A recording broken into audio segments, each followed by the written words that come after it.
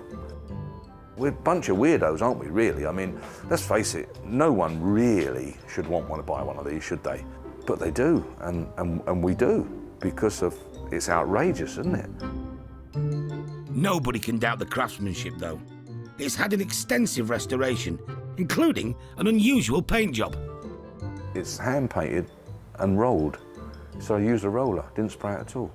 He said this weren't done out of a gun, this was done by hand with a roller. I thought, that's damn good, really, like. It's odd, isn't it? But charming. Something about it, isn't there?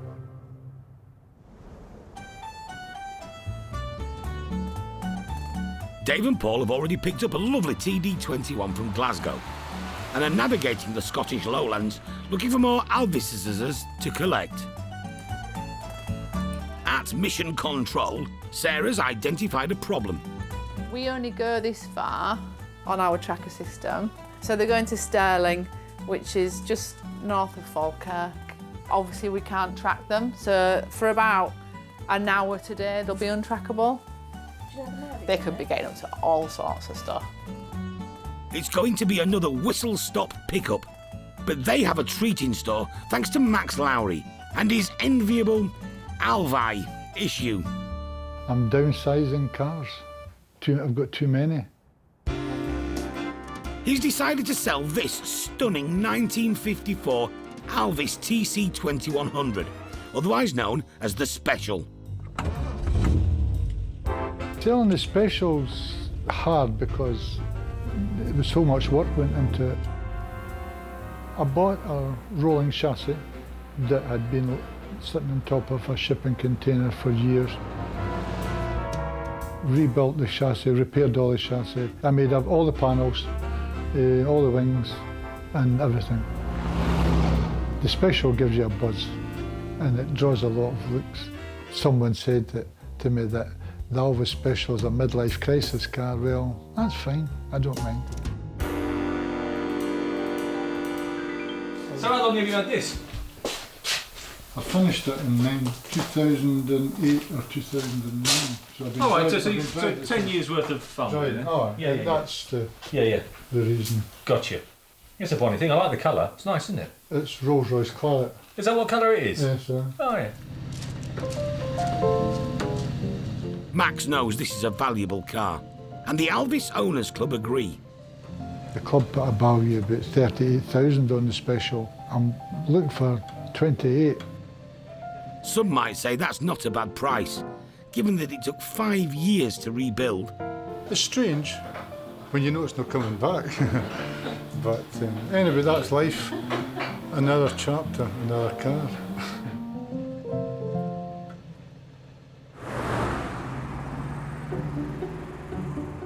Back at the garage, beautiful cars come from all around the globe, available for viewing before the next auction.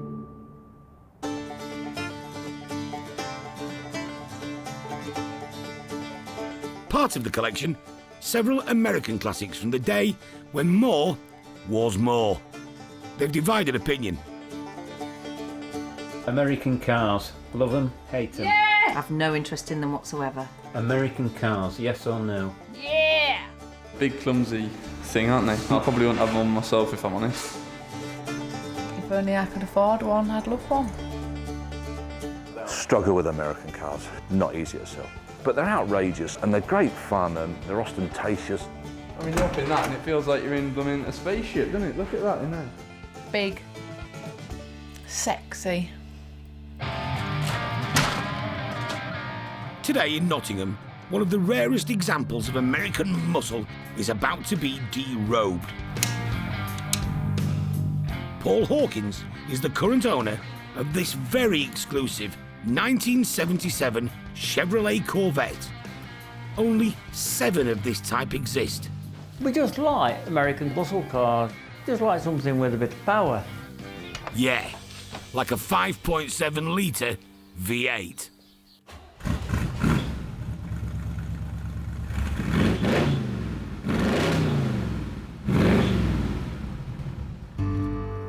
all right, isn't it? Also known as the Stingray, this car isn't just powerful, it has a very unusual backstory. Originally, the King of Saudi, one of his lads, was part of the dealership for Chevrolet, and they ordered all these cars, and they got too many. Some were just left in the desert. Now, engineers from Saudi Airways, they were going through the desert, seeing all these Corvettes. So, like that. Now, basically, cost them £4,500 in '79 for a brand new Corvette. The canny airline engineers wanted to sell them in the UK, but they didn't want to pay for the transit. Another clever deal was struck, this time with Saudi Airlines. They said, well, the only way we can do it is if we paint all the cars white, paint them in the Saudi Airways livery, and do a road trip. And so they did. The 7 Corvettes were loaded onto a plane in Jeddah and flown all the way to Athens. Then onto a ferry headed for southern Italy. From now on, the airline would recoup the freight costs through publicity stunts at major cities. The cars drove in convoy to Rome, then Genoa, Frankfurt, Amsterdam, Luxembourg, and then Paris. Their destination, Silverstone, and the 1979 British Grand Prix. Saudi Airlines sponsored the Williams Formula One team. The Corvettes arrived at the track with the same sponsored livery. And the F1 team won their first ever race. Over the years, all the cars got sold. I've got the numbers of the other 6, and I can't find the other 6. I've got the last one of the 7. It could be worth nearly 25 grand.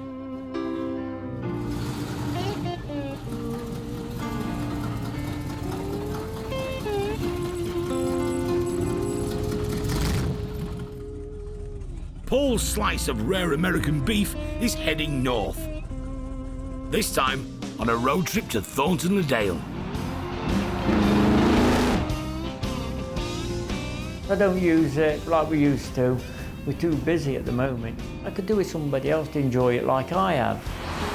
The much-loved Corvette was always going to end up at Mathewsons. I don't want to send it to an auction where a young lad that's just won lottery buys it and goes and wrecks it, you see. I'd rather it go to somewhere nice.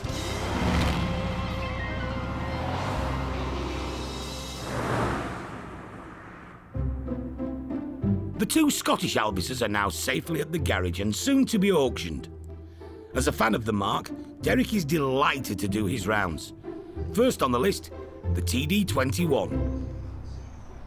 A lovely car. It's had a good paint job, very, very nice, very smart. Nice leather interior that's recently been coloured and treated. Nice walnut dashboard. They always remind me of cars being driven by James Robertson Justice and stockbrokers. Perfect guy for it at the moment. He's in the news all the time, isn't he? Jacob Rees-Mogg. It's not concours, but it's very, very usable. That's what we like. If someone was to be lucky enough to buy this at 20,000 or just over, they'd have themselves a damn good car. It would prove a good investment over the next 5 or 10 years, no doubt about that. Also having its condition assessed, the 1954 TC. Lovely. Red triangle again, as we can see. Come from a gentleman again, north of the border. He's a magician, absolutely a perfectionist. Built this car himself. Done a heck of a job, didn't he? I'm very, very impressed with it. 3 litre straight 6, twin SU carburetors.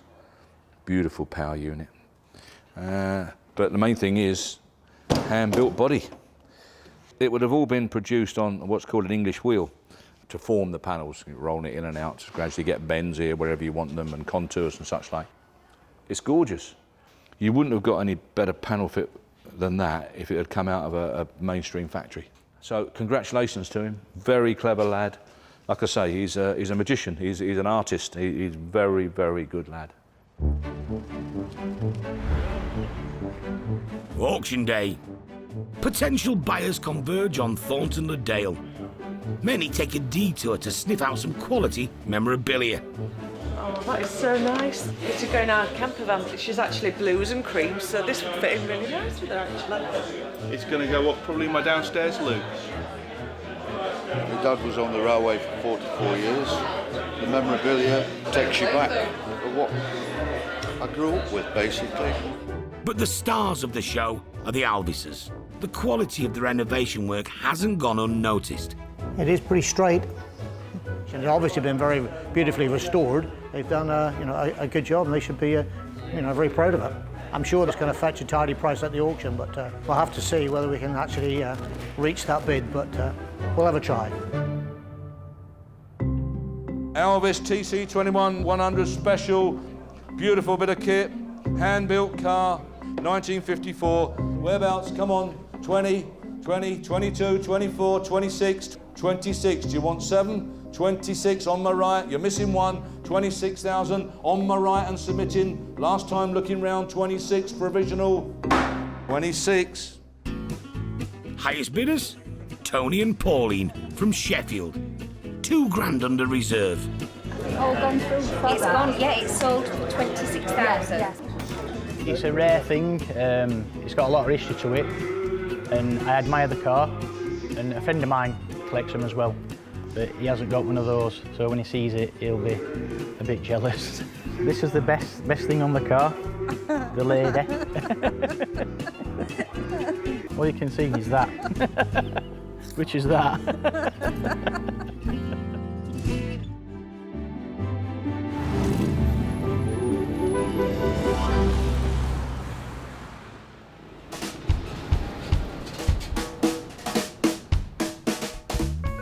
The exceptionally rare 1977 Corvette Stingray has arrived at the garage, and it's put Sarah in a reflective mood. What I like about them is a lot of cars that we see in the UK, they are a status symbol, aren't they, really? Whereas I think if you see an American car over here, any questions for you, it doesn't have that. That's what I like about them.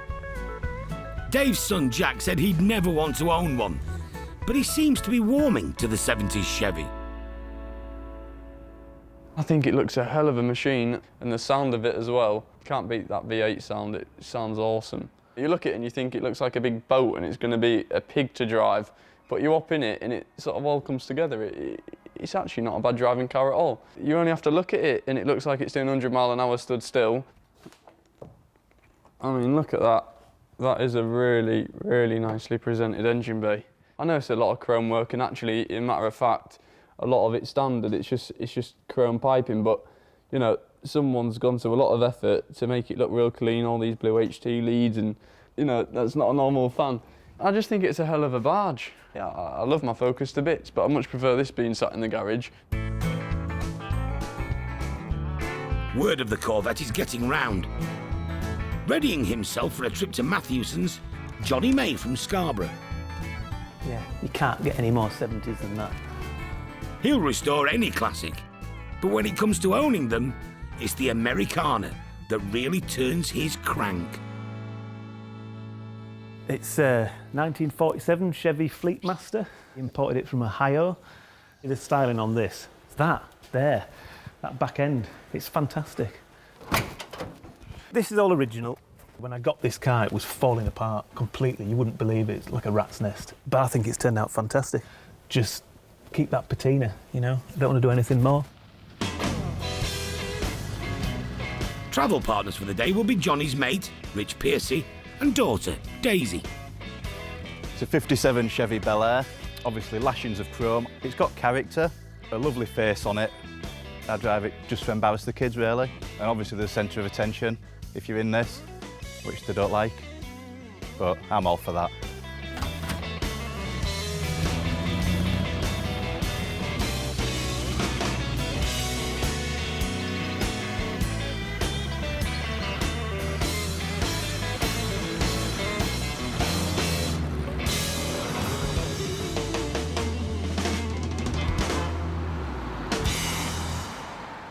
The showroom is open all day. Pre-auction viewings help to sell niche cars like the Corvette. Like the wheels. It's a nice looking car. It is a nice looking car, yeah. It's very unique. Loving the side pipes. Yeah, have a little sit in then, yeah. Crack on, mate, crack on. Oh, see, look, Rich, 8-track. With an 8-track. It's got an 8-track winner. You got one? Sorry? You got one? Not yet, no. No? You're getting one? You never know, do you? If price is right. Get discount, you know? Discount. That hurts, that word, doesn't it? Discount. Like.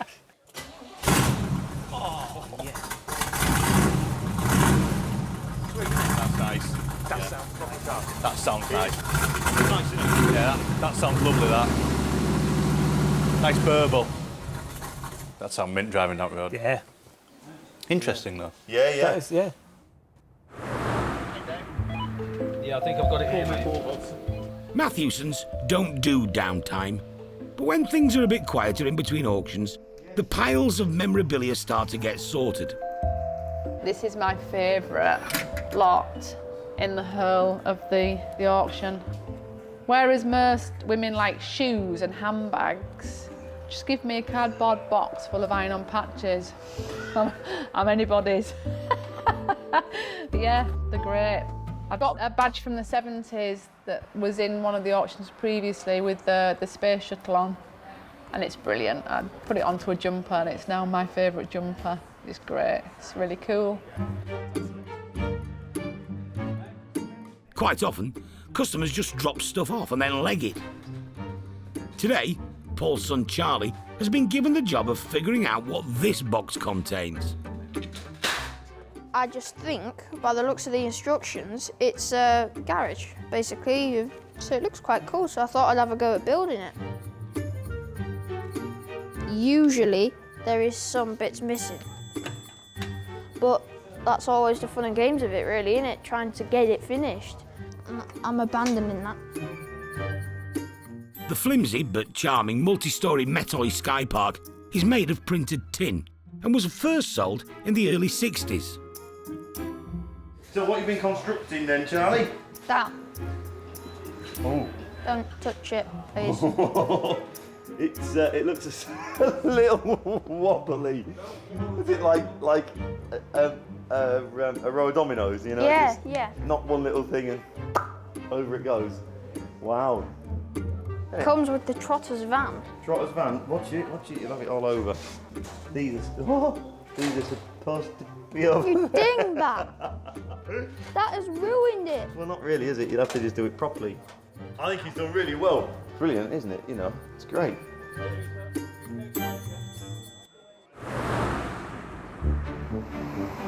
It's auction day and another big turnout. Yeah, what lot number? With one of the Scottish Alvises already sold for 26 grand, it's now time for the Regal TD21 to go under the hammer. There you are. Potential bidders are registered, then given a bidding number. I'm not shouting. Catalogue's essential. Thank you. Just going to do a washerwoman impression now. Catalogue anyone? Amongst the mayhem, one-off bits of memorabilia are flying off the shelves. Well, I came for a sign and I bought a tractor with a horn. What do you think of this one, Beth? Nice one, isn't it? Nice in the back of the truck.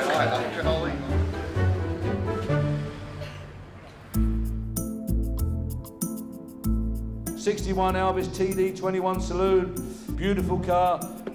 Where then? Whereabouts? 15, 16, 17, 17, 17, 17,000, 18, 18,000, 18,000 a TD21, 18,500, 18,500, can't do it, 19,000, in the seats it is, 19,000 provisional, 19,000, we'll talk.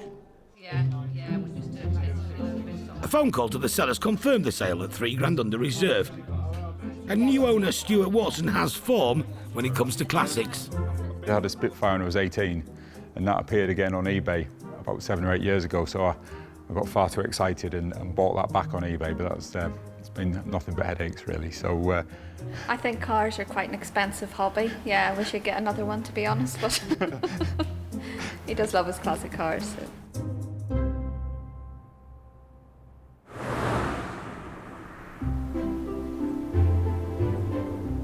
Today, in Thornton-le-Dale, the village is preparing to welcome back a much-loved local character from the past. As a young man, Ken Ripley was an apprentice mechanic working in the old garage that is now home to Mathewsons. How do? Hi, how are you? Not so bad, a bit older. How are you doing? I'm not doing so bad. It's the first time I've been here for a few years. Ken grew up here. He's now 90. It's nice to see the old cottage again. Oh, blimey. But it's his old workplace he's really here for.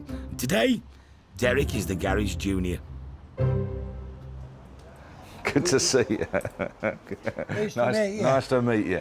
Yeah, I started work in 1944 here. Wow, how about that? I was a young lad. Ago. Crumbs. Thought I knew everything I knew now.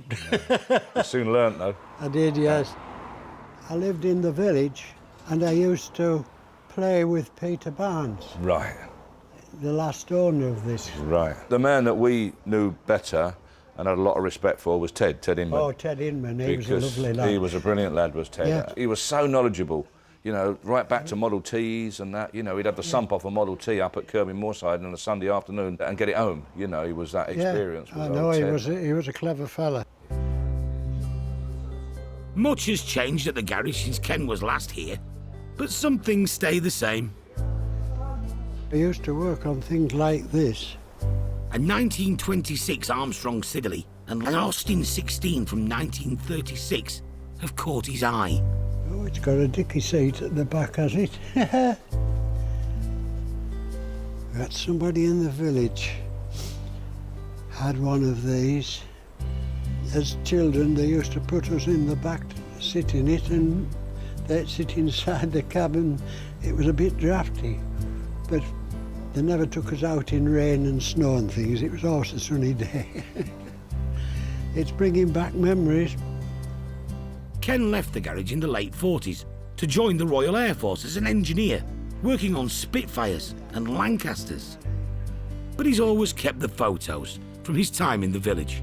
That's the Beck Isle. It's well in flood. Yep. How about that? Flooding's not a new thing, is it? No. Keep on about global warming and all the rest of it, eh? Not a new thing, is it?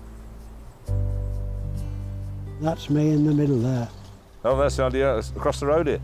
Oh, look at the old bus. Wow, Yeah. That's lovely. Looks like an old Guy or a Dennis, that bus. I can't remember what It's it's. one or the other. And like, you're obviously messing about in the stocks. They didn't put you in there for the daylight. No, you could slide your feet in and out. Exactly, yeah. The village hasn't really changed a great deal. The road surface ain't a great deal better these days than it was then. Aye. Well, I really appreciate you coming down, Ken. Really Good. nice, and I'm glad you did. I think it's really important, isn't it, to come back and see the old places that you can relate to. And I just say, I've thoroughly enjoyed myself today. It's great. I like to meet the old guys. I mean, they're part of the fabric of the firm and the village and the locations of the photos around the stocks and things, and the pictures of him and his mates and the little kids. I think that's marvellous, yeah. Priceless.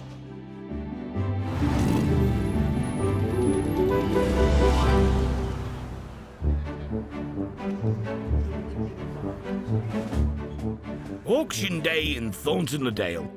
Beautiful classics on offer, alongside a bewildering array of memorabilia. Lot number 183, 2 World War II gas masks, one in the case. Nice bit of kit there. There's no shortage of visitors. The entire universe is in Thornton-le-Dale. I think they maybe are. I think there's a couple of spaceships have landed. I think it's reached intergalactic heights. We're down here to see if there's any spaceships for sale. And to be honest, next auction there could be. First-time bidders drawn to stuff they never knew they needed. 35, back in, £35, I'm out. But I bought this because I was inspired by my mum. Her first car was a Mini. I saw this and I thought just a little bit something nostalgic, really. The tin garage, skillfully constructed earlier, goes under the hammer. Lot number 23. It's a filling station, circa 1961. We've had this put together this week. I think our Charlie put that together. It's a lovely little thing, that. Real nice period piece. His efforts rewarded. Are you all done? £90 last time looking round. Are you finished? £90. £90. But it's the Chevrolet Corvette from 1977, with its road-tripping backstory, that's been causing the biggest stir. What would it be like driving this? Oh gosh, raw. I think a raw driver's experience, just the noise, the emotion, everything coming at you. It's not for the faint-hearted. The Chevy, the Corvette. This is a handful of a machine, this one. Got some lovely history with this. You've no doubt read through it. It's really, really interesting car, this one. Start me on this, bid with me. 20, 20, 20, 20, 20,005, 20,500, 21, 21,500, 21,500, 22, 20, 22, 22, 22, the Corvette, 22, look at the machine, 22, with all that history, 22,500, orange, you're out blue, 22,500, 22,500, last time, provisional, looking round, 22,500, 22,500. The highest bidder, Mark Gregory from Hull. This would be the second Chevy Corvette in his collection. The current owner is being contacted to see if a deal can be done. Classic cars, it's just a hobby, you know. The one I've got, I think I've already done about 900 miles in it in 4 years. So, you know, it gets packed up for 6 months, comes out during the summer months, have a bit of fun. Mark made a spur-of-the-moment bid. He's still not fully up to speed with this car's rare Middle Eastern heritage.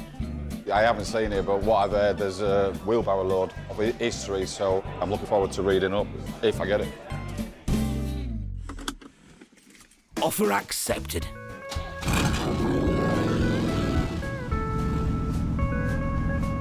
Turns out, Corvette owners do have a heart. The previous owner said the money was less important than the car going to a good home. I've always worked, you know, I've built a small business up, and it's just, I think it's a proud moment for yourself, isn't it? Because, you know, you've worked hard to get to this point. That's one of my ambitions in life, is to have an American muscle car that sounds like an American muscle car. Driving home, it feels good. It was an hour of bliss. But this might be the time for previous owner Paul to cover his ears. Unfortunately, I've already broken it because I can't get into the engine because I pulled the thingamabob and it's just came out in my hand. There's teething bits. I've already got a list, but they're just teething bits. I want to put my own stamp on the car now. The ex-owner, you know, he's done a cracking job, but you know, I'll be, over the next few years, I'll be putting my own stamp on it and doing my own little bits and improvements here and there. So. The Corvette was sold with its own luggage and a distinctive jacket advertising the Williams Formula One connection. But there's a problem. It don't fit. Small, I mean, yeah, a little bit bigger than small.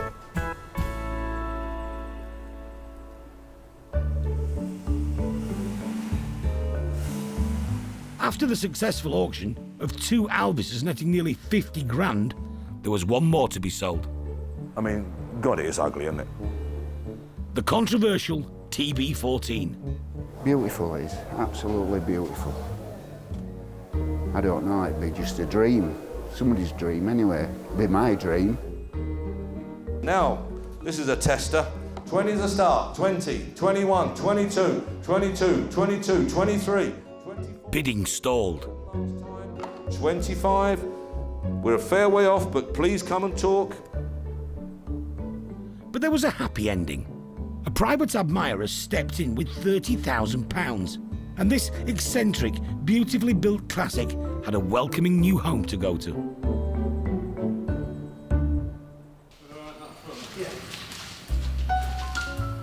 As for the hand-built 1954 special-bodied Tourer, this was shipped out to Tony Slingsby's garage in Sheffield.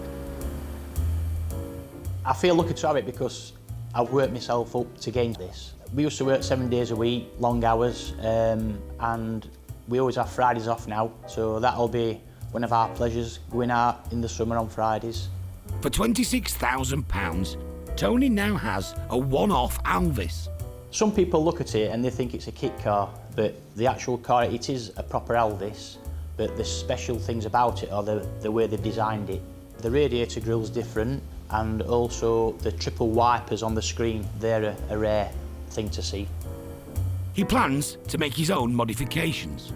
We're going to paint the wings black, like on a lot of old Elvises, and also we're going to fit a pair of Rolls-Royce headlights to the front, so they're a lot bigger to make it stand out. But we're mainly going to enter it in a lot of classic car shows around Yorkshire and just go out for weekends in it for picnics.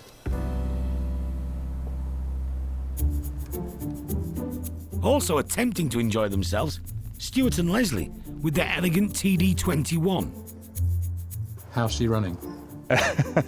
Interesting question. Well, we picked it up from Mathewsons, and I went and I picked up my parents to go for a day out, and unfortunately it broke down first outing, and has gradually been getting more rattly ever since. Thankfully that day there was two gents fitting some windows in Danby who were kind enough to lend me a screwdriver or two. So we managed to get it going again, and after a little bit of a stressful spin out, we managed to get everybody home safe and sound. It's got quite a lot of new parts on it, and I think it's probably not had a lot of miles since doing quite a bit of renovation work on it. So I'm hoping it's just going to be teething problems and tightening things up here and there. Stuart discovered that the car is too long for his garage, so he'll be renting somewhere to keep it dry. The hope was to do one further essential fix over the winter. You need arms like Garth to steer it at low speed. So I checked up on the price of a power steering conversion, and that was nearly half the price of the car sort of thing. So yeah, I'm hoping it's not going to be too expensive parts-wise. Nothing a bit of gym workout can't help. I think at my age I'm past that, but yeah, it'll certainly keep me fit trying to park it anyway.